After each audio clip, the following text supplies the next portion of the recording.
monde, j'espère que vous allez bien. Je suis ravie de vous retrouver aujourd'hui pour cette vidéo un petit peu spéciale. Je sais, je le dis à chaque fois, mais pourquoi celle-là est spéciale?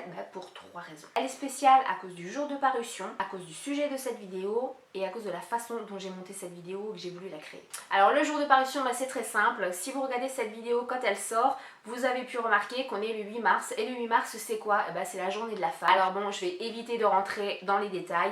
Si tu souhaites savoir ce que c'est la journée de la femme, pourquoi elle a été créée, ce qu'elle représente, etc., je t'invite à aller voir mon pote Wikipédia qui te donnera toutes les informations là-dessus. Ce sera beaucoup plus simple. Mais du coup, vu que c'est la journée de la femme, j'ai voulu faire une vidéo autour de ce thème, être une femme, etc. Mais comme je suis maman, j'ai pas pu choisir entre les deux, donc je me suis dit pourquoi pas faire une vidéo 2 en 1.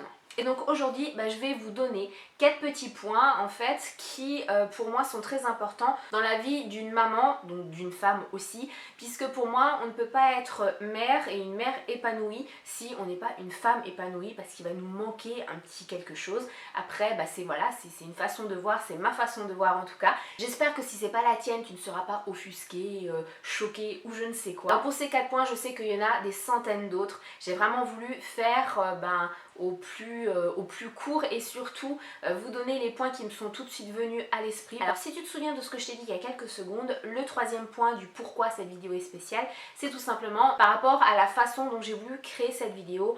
Jusqu'à présent, je vous ai fait des vidéos face caméra comme là, où je vous ai fait des vidéos en voix off avec tout simplement du montage avec des choses que j'avais filmées, etc.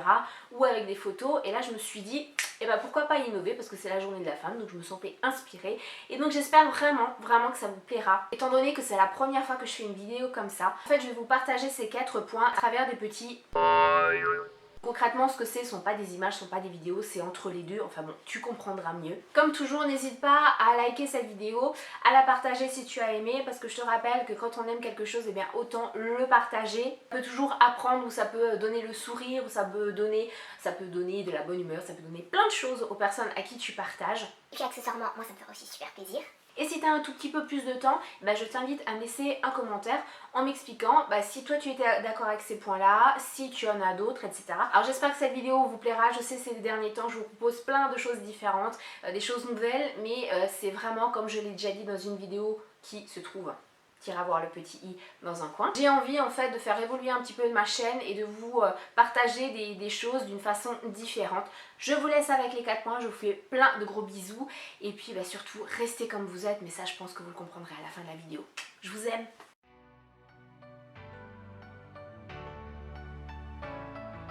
C'est très facile en tant que maman de se laisser submerger par le quotidien, les tâches ménagères, la routine quoi. Du coup, on s'oublie. On se dit que c'est pas grave, que les enfants passent avant. Mais règle numéro 1, dire stop. Se prendre le temps, même si c'est pas simple au début, qu'on se sent coupable, mais se faire joli, se maquiller, se pouponner, prendre soin de soi, ça fera plaisir à notre conjoint et puis à nous aussi.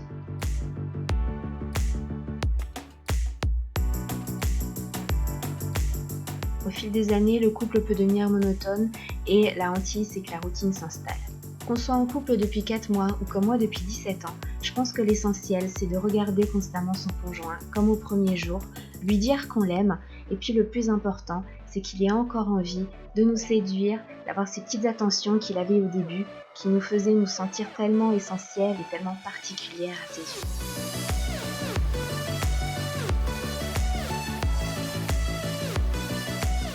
La société nous formate pour qu'on rentre dans ce fameux moule de la mère et de la femme parfaite, c'est soi-disant l'idéal, mais pourquoi? Le principal, c'est pas d'être parfaitement imparfaite avec nos imperfections dans les yeux de celui qui nous trouve justement parfait parce qu'il nous aime.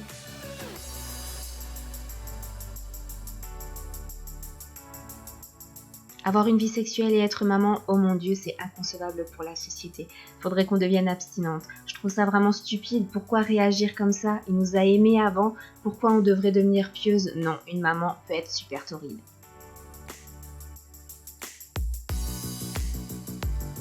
En fait, je pense qu'il n'y a pas de secret.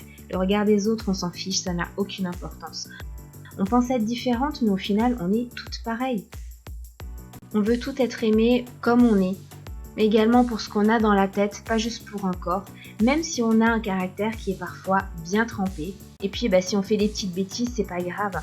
On peut paraître superficiel aux yeux de certaines filles, être futile, sans intérêt, mais c'est juste un petit peu de folie parce qu'on a besoin de ça dans notre vie. On peut paraître non fréquentable ou alors avoir une bande d'amis qui n'est pas très politiquement correcte, mais au fond, le plus important, c'est d'être juste en raccord avec qui on est, avec nos valeurs, faire ce dont on a envie pour être une mère et une femme totalement épanouie. Je pense que c'est le plus important, juste s'écouter soi pour le bonheur de tous ceux qui nous entourent.